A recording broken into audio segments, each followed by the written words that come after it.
Hello, Robbie, and thanks for joining us. Talk shop with PolygonProp.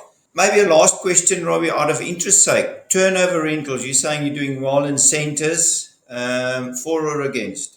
Francois, it's obviously I sit on the opposite side of this. I'm against it, and my reason being, in the old days, turnover rental, the landlord used to share in the high and the low.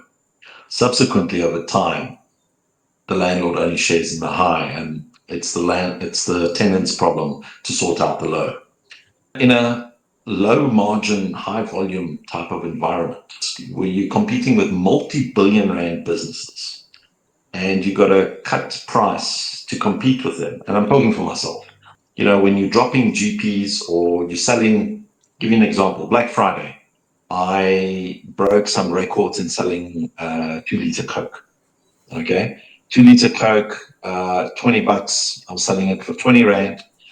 We did something like over 800,000 units for the day as a company, right? I pushed up turnover, fantastic, but I made zero money. I actually lost. I lost 22 cents on each unit.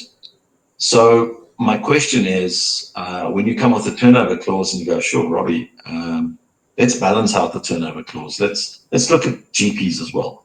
You can't just base it on turnover. I think in the retail environment, that's wrong. And I don't believe I'm unique in that situation. The majors also threw out some major specials. And let's not forget that was to bring in customers for the entire center. Yeah. So how do we equate that? Sometimes you get a lease and it's 6% turnover clause, and you're just like, really, guys? So I believe that needs to be looked at. There can't just be a blanket amount out there and that type of thing. If landlords are looking for a 10-year tenant, a 15-year tenant, that needs to be addressed. Yeah. So what I understand from your feedback is, one, it can work, but they've got to understand your GP. The landlords' incentives are incentivized, according to me, by getting something.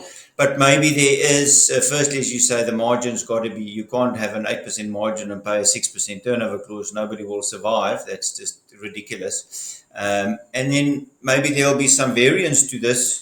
Maybe from now on, Black Friday it should be excluded if possible, something like that. Robbie, thanks for that. Then just so you the central contact, countrywide, anybody wants to talk to OBC, they mail or phone you. 100%. Ladies and gents, thanks. That's a wrap.